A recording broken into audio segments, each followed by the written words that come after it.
Okomona moto na mokili aina na yo kaka pamba osala eloko moko te abia sepelaka na yo te contrat na banque moko na kotanga kombo te akomi kuna bapesi ye papier moko vierge na bic rouge balobi signé awa alobi mais na kosigné makambo nga natangi te makambo nga nayebi te na kosigné kaka boye bayebi se signé awa mpo koma riche lokola biso moninga na nga wana asigné na bic rouge oyo ayebi te kasigné nde bomoi na ekufa na ye alleluya kama bimi akei après quelques jours moninga akomi na mbongo amotambola na bajip akomi asombi lopango atongi ndako ya monene me na butu alalaka te alleluya na butu alalaka te azolala te pourquoi parce que chaque butu bazali kodéranger ye alléluia bagene balingi vie apressé c'est pourquoi somona bali kokufa avant pesa vino na yesu tala na yesu akopesa yo bomo ya molai alléluia salela nzambe akopesa yo mosala ozali koluka tosilisa baklasse biso yo kasi yo moko si omi kotia libala epai ya mobali ozalaka na ye olalaka apesa yo libala alléluia ndeni nzambe apesa yo libala parce que yo moko mibalisa déjà tika vie ya impudicité tika vie ya lisumu tika vie ya impudicité tika vie ya kolandaka bapapa ya bato papa moko marie me yo obimaka na ye parce que tolingi makambo ezangi ntina tolingi kolanda bilandalanda moninga azwi akomi na mbongo yo lobi okomani kose pose baquestion mais ya compte asali ndeni mpo akoma ndenge nini azali motema likunia parce que moninga asombi mutuka zela ntango na yo mpe ezali nzambe asalaka makambo na ngonga na ye nzambe akoki kopambola après une semaine après 2 mois après une année après 100 ans mais yo zela kaka ntango na yo etango akopesa yo yango différence ezalaka te na bato bazwaki libo halleluya différence ezalaka te parce que oyo nzambe ntango eyaka moto moko nzambe akovisite au nom de Jésus moto moko nzambe akopambola ye soko nimengo beteli yesu maboko makasi lisumu eza na conséquence ebele na se ya mokili oyo soko otali la plupart ya bato balivaka na vie ya masumu omona malade ezalaka mingi na kati ya ndako na bango malade ntango osalaki ndumba yebaka ozwa sida osimba mbo biso na masumu wana alleluya e soki ondimeli yesu wana na vamidi ya lelo nzambe akosauve bomoi na yo na kombo na yesu pasi wana na libota na yo ekosila lelo au nom de Jésus souffrance wana ezali kobima na bomoi na yo na kombo na yesu maladi wana ezali kobima na bomoi na yo na kombo na yesu esengeli oyamba yesu lokola bokonzi mpe mobikisi na bomoi na yo soki oyambi ye okomona vie ekoti na bomoi na yo vie ekoti na libota na yo vie ekoti na bafere na yo vie ekoti na makambo nyonso na kati ya bomoi na yo mombongo netambolaka te mpona nini parce que oza wana ozaka kofalsifie makambo esika osalaka esika otekaka esika otekaka bato mosusu oyina bango esika otekaka yo wana mama biswana esika otekaka ozosala bityebetiebe moko tia na se baninga batekateka yo otekaka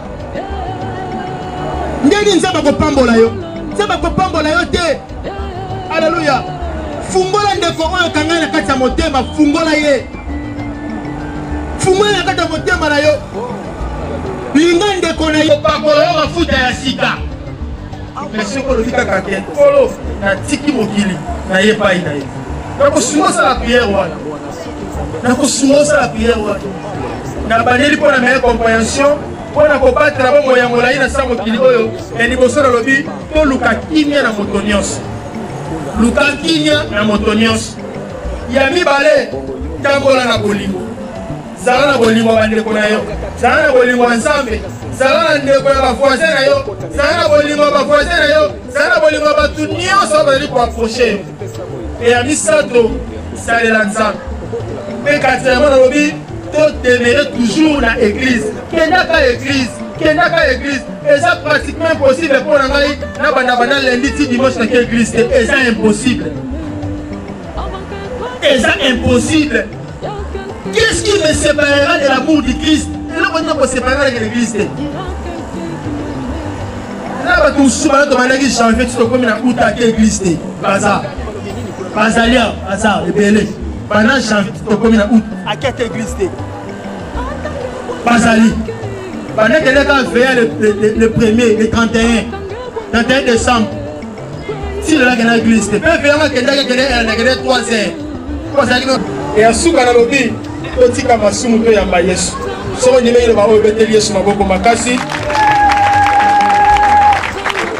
maboko makasi kalina sungande komoko na sala losambo oyo soko lingo yamba Yesu na bomo ina yo esiko ozali ogumbi kaka mutu olani maloba oyo soko lingo yamba Yesu na bomo ina yo ogumba kaka mutu bisiko ozali landa maloba oyo ni koloba loba kolo Yesu na epai na yo na ebe masumu me kasi lelo na zwi etatelo ya kotika masumu ya koya pembeni na yo limbisa masumu na ngai na ndimi lelo toza mokonzi ndimi lelo nasalela yo vi na ngai mobimba batela bomoi na ngai. Amen. Kumbaka mutuna sala prière wana. Papa na pamboli okweto za malamu. Merci pour na ba am oyo sauvé. Nzambe to pamboli parce que ozali malamu. Nzambe tika te kolo makila Yesu. E bate la bilimo oyo pesi bomo ina bango epai na yo. Limbisa masumu na bango. Bango baye ko bomba manasi makila na yo. Kolo yo biete am oyo ebomba mi na Yesu ebomba mi na Nzambe motako tushango azate. Yango Nzambe na kombo na Yesu. Na déclarer ba am oyo sauvé na kombo na Yesu. Bango bakozonga susu na mokili te batikali libele epai na yo na kombo na Yesu tobondeli mpe tolobi amen. Obeteli Yesu maboko. Praise the Lord. Tozali bandeko ya église chapelle de vainqueur internationale numité 5e rue na mikolo nyonso de 6h juste à 7h juste. Et si quand maman na biso mariage ali ko sangana na biso et yo po ko zala le bienvenu dimanche nyonso ko sangana ba culte na biso neti lobby ko zana 4 culte na biso to ko sambela la paix à souka na 12h juste na lingala. Donc vas-y ton corps restauré santé parfait ton couvert au nom de Jésus. Zambe kaka ndenge lilobana lobby la détresse n'apparaîtra pas pour la deuxième fois. Seigneur Jésus, ton prière est Kufa Yaboye et apparaître les sous-soutés au nom de Jésus. Kufa Yaboye et monisama les sous-soutés au nom de Jésus. Zambe na bandeko na ye na bana na ye atiki na bato nyonso ya tiki na moki. Mon côté à Kokufa les sous-bongo au nom de Jésus. Te déclarer par mot protégé, te déclarer par mot sécurisé. Zambe na bon moko ko toucher. Zambe mabe mon côté ko toucher bango les sous-sous. Kimia et cause à la partage na bango na kombo na Yesu Masi. L'autre qui est resté est devenu nous déclarons, nous proclamons Seigneur et que au partir d'aujourd'hui Seigneur Zambe lokola mama atika libre au nom de Jésus. Zambe to sauver mon libre nyonso continue comme ya papa.